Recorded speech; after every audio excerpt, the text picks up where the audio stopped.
Welcome back, everyone, to the NFT Nation podcast, the most relatable and reliable NFT and crypto podcast in the nation. In today's episode, I will be explaining some of the most important news to come out of the crypto and Web3 world this week. So without further ado, let's just hop right into it. So for our first story today is the Terraform Labs CEO, who is known as Do Kwon, is now out with a new revival plan to save the Terra ecosystem in the wake of last week's stablecoin meltdown. His new slogan is Terra is more than just UST. So Terraform's founder Do Kwon, in a forum post, proposed a Terra ecosystem revival plan. And Kwon's revival plan amounts to a restart of the entire Terra blockchain, with the network ownership getting distributed entirely to UST and Luna holders through 1 billion new tokens. The plan comes as Terra's Terra UST stablecoin, which is supposed to be pegged to the price of $1, death spiraled below 15 cents this week, wiping out over $30 billion of value.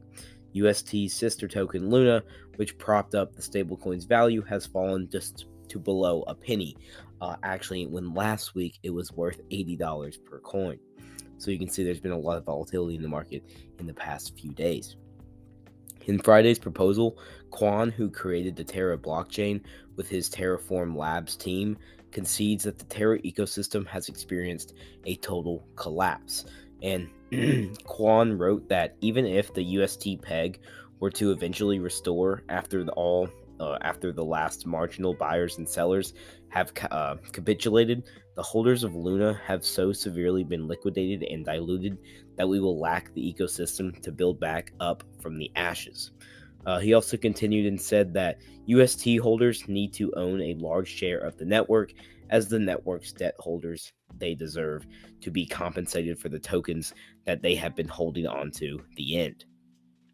And kind of add on to this story to give kind of an anecdotal evidence of someone losing a bunch of money through Terra Luna. $2.8 million that KSI put into Luna is actually worthless now. So on Tuesday, when Luna was trading between $25 and $30, KSI revealed that he bought in on the dip and intended to hold it for a long time with the hope that the current cryptocurrency would recover in a few years. He said he purchased 10,000 or 100,000 Luna, which was worth around $2.9 million at the time. However, less than 48 hours later, KSI tweeted that he had nearly lost all his investment. The total value of his Luna position had tumbled to little over $1,000 within 2 days. So that's like a 99.999% decrease in price. KSI appeared to be cheerful after narrating his losses. He posted a series of self-reflective tweets expressing gratitude for only losing a large sum of money and nothing else. So before crypto became as famous as it is today, KSI confessed that he was completely focused on making a lot of money. He recognized this in his chase of wealth. He had neglected and destroyed the most important things in his life: his friends, his family, friends, legacy, and health. After realizing that he had lost money but nothing else, he stated that he was finally at peace with himself. So this was kind of like a come to Jesus moment for KSI when he lost an insane amount of money with this trade. It's also crazy how he lost so much money so quickly. It's crazy. It just really shows the volatility in the crypto market. And also, it's crazy how he is still cheerful after losing an insane amount of money. It's obviously, I'm happy for him that he had a come to Jesus moment. It's always good to see someone bringing positive light into losing money, or kind of just bringing positive light into a negative moment, if that makes sense.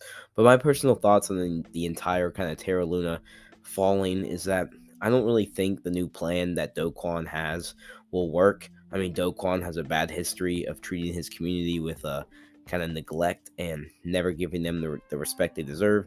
He has a history of calling many skeptics about the Terra Luna blockchain poor and peasants. So he's kind of like the boy who cried wolf, in my opinion. And I don't think the proposal will work, but maybe I'm being too harsh to him. Maybe he's probably much smarter than me since he created the Terra Luna blockchain. But I will say, I don't know. I'm not really not really bullish on the future of his plan, but I hope the people that lost a massive amount of money will be able to recoup some losses, but I don't believe they will be able to. And yeah, that's pretty much it for that story. Let's just keep moving on. Another big headline is that Morgan Stanley says NFTs are next to watch after the UST collapse. So this is kind of a great segue into this story just because we just mentioned the UST collapse. And since Bitcoin has fallen around 40% since April, and this is no longer due to its correlation with the equity markets, this is what Morgan Stanley said in a research report. So pretty much they're saying that just crypto is no longer tied to the stock market. It's just falling on its own because it has no purpose. So Shayna Shah wrote that she works for Morgan Stanley. She said, hyped and leveraged areas of crypto, such as decentralized finance and crypto-backed stablecoins, are seeing mass liquidations as it becomes clear that all the elevated prices were traded on speculation with limited real user demand. It's kind of crazy to see that someone like a Morgan Stanley analyst is coming out and saying this when so early. So not too long ago, they were saying that crypto is like the future, and they're expecting much higher prices. So NFTs are just an example, or I mean, obviously, if you're listening to this, you know what an NFT is, but NFTs and digital land have been subject to much speculation and inflows. The report says, adding that the reason most people bought these assets was based on the expectation that another buyer would want to purchase them for a higher price in dollars, and not that there's actual value within them. So NFTs are digital assets on a blockchain that represent ownership of virtual or physical items that can be sold or traded. That's just a little definition if someone has forgot what an NFT is, but hopefully if you're listening to this podcast, you know what it is, just because we're kind of already too deep. If you don't know what an NFT is by now, you're kind of missing the boat, but hey, I'm happy to have you. But the bank notes, or Morgan Stanley notes, that while crypto markets have been trading badly since November, they have been shocked by the collapse of the third largest stablecoin, Terra USD, or UST, in recent days.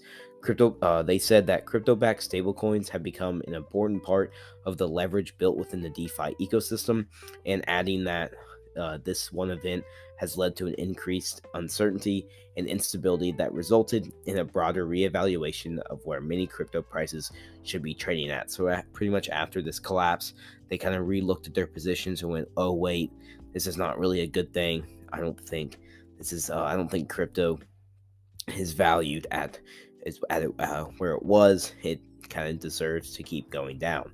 So the DeFi is an umbrella term used for lending, trading, and other financial activities carried out on a blockchain without traditional intermediaries. The most speculative and leverage areas of crypto markets are now in focus as interest rates rise globally and U.S. Federal Reserve removes liquidity. They also said this in kind of the report. So pretty much, as people are taking money out of the basics of investing, like stocks and mutual funds, people are kind of taking everything they have from speculative assets like crypto and NFTs, just because they want to kind of keep their money in a safe place, and they don't believe crypto is the place to do that. The massive increase in stablecoin market capitalization, which is a 30-fold since early 2020, has had an influence on crypto pricing as well, as stablecoins were responsible for providing much liquidity and leverage. So pretty much, since there is such a massive increase in the stablecoin market caps and how important they're becoming in the kind of ecosystem of crypto, seeing a massive player like the UST collapse, that provided that made a lot of traders not have the liquidity they were used to, and they began to sell just because there was a bunch of fear in the market. Morgan Stanley also says that its clients are asking whether the large fall in crypto prices and the depegging of stablecoins poses a more systematic risk for broader financial markets. So people are starting to wonder, well, if crypto's tanking, will the stock market tank just like crypto? Will the majority of regular finance see a massive dip like the crypto market? And people are becoming more skeptic. My personal thoughts on this is that Morgan Stanley is kind of going back on their projects from their projections from last year. Since they were beginning to lose money on their investments, they want to kind of uh, just give a reason for why they are losing money and kind of just blame it on crypto as a whole. And obviously, they don't understand the technology fully, even though there's very, very, very smart people at Morgan Stanley. They are used to regular assets like stocks and bonds, and I understand why they want the way they think. Obviously, NFTs will see a dip in the near future, like they already have. I agree with them that the hype for NFTs have hit a peak, but I believe the future is still very, very bright. So, with that out of the way, let's just move on to the third story. Sam Bankman-Fried, who is the CEO of FTX, said that Bitcoin's future isn't as a payment network. And he actually said that Bitcoin doesn't have a future as a payment network. Sam Bankman-Fried said this, who is the founder and chief executive at the crypto exchange FTX, and one of the most high-profile executives in the crypto industry. Bankman-Fried said that the proof of work system, which Bitcoin used and is built on, or uses and is built on, to validate blockchain transactions, wasn't capable of being scaled up to deal with millions of transactions, just like what we're seeing today with Ethereum and many other blockchains. He also said in the tweet that the BTC network can't sustain thousands or millions of transactions per second, although Bitcoin can be transferred onto other blockchains layered on top of the original one, such as the Lightning Network. But he said that it still has a place to store value, just not as a high-speed form of payment. A quote from him is that things that you doing millions of transactions a second will have to be extremely efficient and lightweight and lower energy cost. And this is what proof of stake networks have to offer. And obviously, with Bitcoin being proof of work, this is not kind of Bitcoin's realm to be in. Obviously, proof of stake is another mechanism to validate transactions, which consumes less energy, and Ethereum is transitioning from proof of work to proof of stake to become even faster with their transactions. Still, he also said that still Bitcoin has potential as an asset, a commodity, and a store of value. So even though it might not be used for a payment system, he still believes he's very bullish on Bitcoin just because it is the biggest player in the game. And kind of a quick little this is a quick little story, but another little fact about Bitcoin is that Bitcoin has dropped more than 55% from its all-time high in November to just below $30,000 this week, according to CoinDesk data, and Ether is down 58% from its record high to around $2,000. So obviously, I agree with the thoughts from Sam Bankman-Fried that Bitcoin is not going to be used as a high-speed payment. If anyone has been in the crypto space for a while, you understand that you're not. If you do buy Bitcoin and send it to a wallet, it's going to take at least 30 minutes for you to receive that, just because Bitcoin is very slow. But I think Bitcoin is amazing as a store of value and a great inflation hedge. So obviously, I'm very bullish on Bitcoin. I own Bitcoin myself. Just to let that out there. So there is some bias there, but the proof of work system is falling out of favor. It's too slow. It's too expensive. It uses too much energy. It's not good for the earth either because of carbon emissions. And also, proof of stake is the consensus layer of the future. And if anyone wants to learn more about that, feel free to go check out our episode explaining what proof of stake is. And all the high-speed networks will be on top of proof of stake. There's not going to be a proof of work blockchain that's very, very fast, just because it's pretty much impossible. And obviously, Ethereum will most likely stay as the fastest and most used payment system, just because it has that first mover advantage and everyone feels comfortable with using Ethereum. So, what did you all think about these stories? Did I do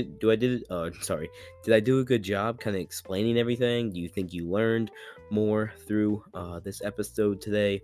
Did you enjoy the news stories? Please feel free to leave any comment. I will leave a Spotify poll in the description. Feel free to make any sort of comment there, or even ask a question. And if you want to even get in touch with me, feel free to contact our social medias, which is at NFT_nation_podcast. Feel free to message us on Instagram, Twitter, TikTok, YouTube.